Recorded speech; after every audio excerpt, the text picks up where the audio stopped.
महाराज जी, मेरा प्रश्न यह है कि जिंदगी में हमारा सबसे बड़ा पछतावा क्या होगा?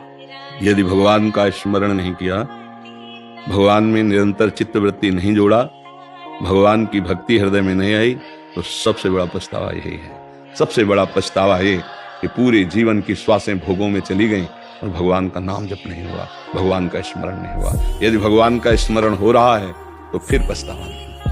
एकमात्र केवल भगवान का स्मरण। यदि मधुर मधुर स्मरण चल रहा है, राधा राधा राधा राधा, अब कोई पछतावा नहीं, अब कोई भी पछतावा नहीं, सब पूर्ण हो जाएगा। भगवान का स्मरण नहीं तो यहाँ जितनी श्वासें खर्चा हो रही सब व्यर्थ जा रही, और अंतिम समय पछताना पड़ता है। मन पछता ही है, अवसर भी अभी समय है, जप लो, नहीं अंतिम समय फिर त्राहिमाम त्राहिमाम, कोई अवसर नहीं रहता और जीव की दुर्गति हो जाती है। तो जितना बने नाम जप कर लो, यही जीवन का सार है। समझ पा रहे हैं आप? नाम जप भी तो भगवान की कृपा से ही होती। तो कृपा न होती तो आप यहाँ कैसे बैठे होते?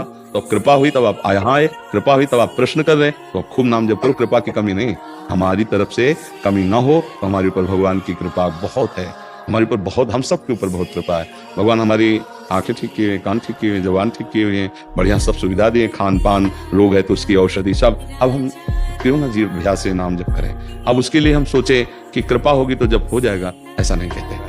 वो समय ऐसा नहीं था कि भजन कर लें, कर्म ही पता नहीं कौन सा ऐसा कर्म था कि भजन नहीं हो पा रहा था, तो यहाँ क्या करें? मिथ्या दोष लगाए, राम राम कृष्ण कृष्ण हरि हरि। अभी कृपा है, जिभ्या से बोलिए, अंदर अंदर उसका चिंतन कीजिए, कृपा है। अब आप ना बोलो तो रसोई सामने रखिए, ना पाओ कह दो प्रारब्ध में होगा तो पालेंगे, तो नहीं पालेंगे।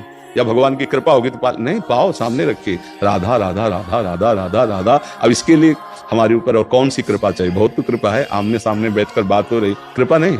किस बल से आप यहाँ आए हो? अगर कृपा न होती तो आप यहाँ बैठ पाते श्रीधाम वृंदावन में, और ऐसे सामने बैठ के संभाषण थोड़ी कर पाते? ये कृपा है भगवान की, किसी बल से थोड़ी तुम आए हो, यहाँ कृपा से आए हो। समझ में? तो अब कृपा का स्वाद लो, राधा राधा राधा राधा राधा राधा। अब कह दो हमसे होता ही नहीं है, भगवान की इच्छा नहीं है, या ऐसा नहीं है, ये सब कमजोरी की बातें हैं, इसमें भगवान की कृपा की कमी नहीं है।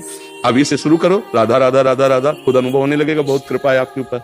अब भजन नहीं करोगे, कृपा है लेकिन आप समझ नहीं पा रहे हो, कृपा बहुत है आपके ऊपर, नहीं है? नहीं, कृपा है लेकिन परिवार का दायित्व मेरे ऊपर ऐसा आ जाता है कि उसको मैं पहले। अभी हम जो सुनाया नहीं सुन पाए क्या? कौन सा काम ऐसा है जिसमें हम नाम जप नहीं कर सकते? राधा फावड़ा चला रहे, राधा अंदर अंदर राधा, और फावड़ा चला रहे, आप ही जा रहे राधा राधा राधा राधा राधा राधा। काम में समय मिला, राधा राधा राधा राधा। देखो हम जब बेईमानी करेंगे ना तो बहुत से हमारे पास दलीलें आ जाएंगी कि हम भजन नहीं कर सकते। अगर ईमानदारी की बात देखो तो हर समय आप काम में नहीं रहते, उस समय आप राधा राधा बोलना शुरू करो, फिर काम में भी अभ्यास कर लो। हर काम करते हुए नाम जप किया जा सकता है। आपका अभ्यास कमजोर है इसलिए ऐसा। जब युद्ध करते हुए भगवान का भजन हो सकता है, भगवान कह रहे मां मनुष्मर युद्ध च, तो भाई इससे बड़ा कोई काम तो है नहीं। युद्ध में तो अपनी जान बचानी, सामने वाले की गर्दन काटनी है, कितना भयंकर कर्म है युद्ध, और उसमें भगवान कह रहे मेरा भजन करते हुए कर, तू छात्र धर्म से युक्त है, युद्ध कर। तो हमें तो ऐसा नहीं लगता कि गृहस्थी में भजन नहीं हो सकता। हर समय आप रत ही नहीं रहते, क्रियारत नहीं रहते, कुछ में राधा राधा राधा राधा। हमें तो कोई ऐसा कार्य नहीं लगता जिसमें भजन न हो। झाड़ू लगा रहे राधा राधा राधा, रोटी बना रहे राधा राधा राधा राधा, कोई भी कार्य, पर हमारा लक्ष्य बन जाए ना भजन तब। अब हम तो अपने बहानेबाजी से निपट गए, भाई हम गृहस्थी हैं, 4 लड़का बच्चा है, अब हम क्या भजन करेंगे? तो हर समय लड़के बच्चा में लगे रहोगे, फिर बाद में पछतावा होगा। जो आपने प्रश्न किया कि पछतावा हो गया, भजन नहीं कर पाए। इन लड़का बच्चा में सब में भगवान है, उनकी हम जब सेवा कर रहे हैं तो भगवान की सेवा है ऐसा मानो। माता पिता पत्नी पुत्र परिवार सब में भगवान है। जैसे बल्ब, फ्रिज, हीटर और एसी, सब में बिजली है, एक ही बिजली है, उसका प्रभाव अलग अलग है। कोई गर्मी फेंक रहा है, कोई ठंडी फेंक रहा है, कोई जमा दे रहा है, पर है सब में बिजली। ऐसे ही कोई बुरा, कोई अच्छा, कोई भला, लेकिन वो सब में भगवान एक बैठे हुए। ऐसा मानकर हम सेवा करते हैं सबकी परिवार की, और राधा राधा जब बढ़िया काम बन जाएगा, भगवत प्राप्ति हो जाएगी। अब बेईमानी आप करो कि हमारे पास समय नहीं है, तो हमें नहीं लगता कोई व्यक्ति ऐसा है कि हर समय कार्यरत रहता है, ऐसा कोई व्यक्ति नहीं। 8 घंटे 10 घंटे आप काम करोगे, उसमें भी आपको समय मिलेगा 10 घंटे में राधा राधा बोलने के लिए क्या जाएगा? कितना भी आप भी, हम कह रहे हैं लिखना ही है तो हर समय कलम थोड़ी चलती रहती है। जो आप काम कर रहे हैं उसके राधा राधा, भजन नहीं हो रहा, अंदर ही अंदर राधा राधा भजन हो रहा है। हमें लगता है अगर हम बेईमानी छोड़ दे तो भजन होने लगे। बेईमानी सिर्फ हम अपनी तरफ से करते हैं कि हम तो गृहस्थ हैं, हमारे तो लड़के बच्चे हैं, वे बाबा जी हैं, राधा राधा बोलते रहे, हमारे तो बहुत काम है। हमें कोई ऐसा काम नहीं नजर आता कि जो इसमें भजन न किया जा सके। आपसे बात कर रहे हैं, अपने प्रभु से बात कर रहे हैं, आपसे बात कर रहे हैं, अपने प्रभु की बात कर रहे हैं, आपसे बात कर रहे हैं, अपने प्रभु को सुख पहुंचाना चाहते हैं। उन्होंने प्रश्न किया है, हम उत्तर दे रहे हैं। एक क्षण भी हम अपने प्रभु से अलग नहीं हैं। ऐसे आप नहीं कर सकते।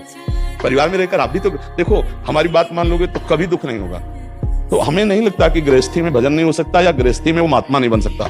गृहस्थी में रहते हुए महात्मा, पैंट शर्ट में महात्मा। महात्मा आचरण होता है, ये बात समझना पड़ेगा। ये हमें नहीं मानना कि हम एक गृहस्थी है, हम एक विषयी है, ऐसा नहीं है। हम अपने धर्म से चल रहे हैं, आप अपने धर्म से चलो। दोनों भगवान के लाडले पुत्र हैं, दोनों भगवान को ही प्राप्त होंगे।